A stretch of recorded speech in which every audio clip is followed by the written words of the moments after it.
ശ്രീമന്നാരായണീയം ദശകം 18 പൃഥുചരിതം ശ്ലോകം 3. അഗജാനന പത്മാർക്കം ഗജാനനമഹർനിശം അനേകദം തം ഭക്താനാം ഏകദന്തമുപാസ്മഹേ.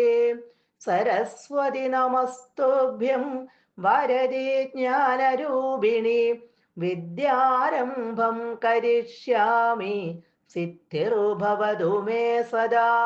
ഗുരുർബ്രഹ്മ ഗുരുർവിഷ്ണുർഗുരുർദേവോ മഹേശ്വര ഗുരുഃ സാക്ഷാത് പരം ബ്രഹ്മ തസ്മൈ ശ്രീ ഗുരവേ നമഃ.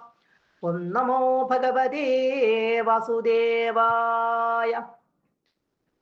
സംപ്രാപ്തേ ഹിതകഥനായ താപസൗഖേ മത്തോന്യോ ഭുവനപതിർന കച്ഛനേതി. ത്വം നിന്ദാവചനപരോ മുനീശ്വരൈസ്തൈ ശാപാഗ്നൗ ശലഭദശാമനായിവേന. കഴിഞ്ഞ ശ്ലോകത്തിൽ നമ്മൾ കണ്ടു, ധ്രുവന്റെ വംശത്തിൽ പിറന്ന വളരെ പ്രസിദ്ധനായ അംഗരാജാവിന് വേനൻ എന്നൊരു പുത്രനുണ്ടായി. ആ പുത്രൻ വളരെ ദുഷ്ടനായി വളർന്നു വന്നു. രാജാവ് മനസ്സ് വിഷമിച്ച് വനത്തിലേക്ക് എല്ലാം ഉപേക്ഷിച്ച് പോവുകയും ചെയ്തു. ദുഷ്ടനാണെങ്കിലും വേനൻ നല്ല ശക്തിയുള്ളവനാണ്, നല്ല ശക്തനായിരുന്നു, നല്ല കരുത്തുള്ളവനായിരുന്നു. അതുകൊണ്ട് തന്നെ അവിടെ എല്ലാവരും കൂടി രാജാവായിട്ട് അവനെ വാഴിച്ചു. എന്നാൽ ഈ രാജാവായി വാണു കഴിഞ്ഞപ്പോൾ വേനൻ വളരെ അഹങ്കാരിയായിട്ട് അങ്ങോട്ട് മാറി. എല്ലാവരെയും ഉപദ്രവിക്കാൻ തുടങ്ങി. ഭഗവാന് പ്രിയങ്കരങ്ങളായ യാഗാദി കർമ്മങ്ങളൊന്നും ചെയ്യാൻ സമ്മതിച്ചില്ല.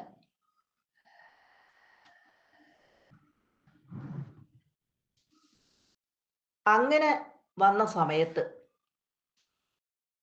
ജനങ്ങളുടെയൊക്കെ ദുഃഖം കണ്ടിട്ട്, കഷ്ടപ്പാടും ദുരിതമൊക്കെ കണ്ടിട്ട് ഇവന്റെ ഉപദ്രവം സഹിക്കവയ്യാതെ വന്നപ്പോൾ മുനിമാരെല്ലാവരും കൂടെ കൂടിയിരുന്ന് ആലോചിച്ചു, ഇനിയിപ്പോൾ എന്താ ചെയ്യുക, ഇവനെ ഒന്ന് ഉപദേശിച്ച് നേരെയാക്കാം എന്ന് വിചാരിച്ചു അവരെല്ലാവരും. താപസൗഖേ, മഹർഷിമാര്,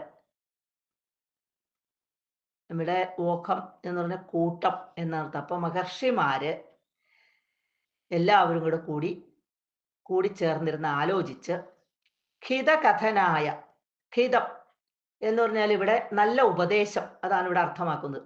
നല്ല ഉപദേശം കഥനായ, പറയുവാനായി സംപ്രാപ്തിയെ ചെന്നപ്പോൾ മുനിമാരെല്ലാരും കൂടി ആലോചിച്ച് ഇവനെ ഒന്ന് ഉപദേശിച്ച് നേരെയാക്കാം എന്ന് വിചാരിച്ച് അവന്റെ അടുത്തേക്ക് ചെന്നു.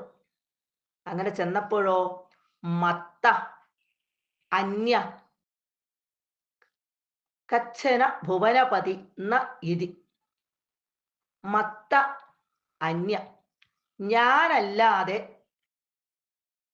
അന്യ വേറെ, കച്ഛന ഭുവനപതി ഒരു ലോകനാഥൻ ന ഇതി ഇല്ല എന്ന്.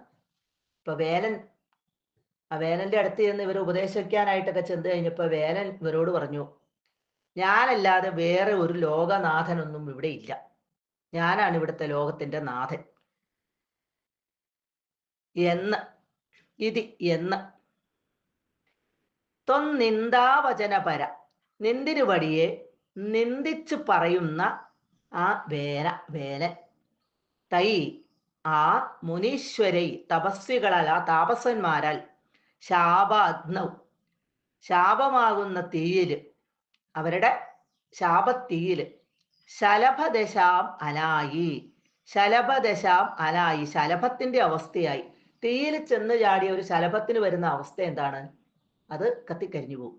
അതുപോലെ ഭഗവാനെ നിന്ദിച്ച് പറയുന്ന വേനനെ ഈ താപസന്മാരെല്ലാരും കൂടി അങ്ങോട്ട് ശപിച്ച് ഭസ്മമാക്കി തീർത്തു, കരിച്ചു കളഞ്ഞു അവനെ അങ്ങോട്ട്. അതായത് തീയിൽ വീണ ഒരു പാറ്റയുടെ അവസ്ഥയിലേക്ക് ആക്കി തീർത്തു. സർവത്ര ഗോവിന്ദ നാമ സങ്കീർത്തനം, ഗോവിന്ദ ഗോവിന്ദ.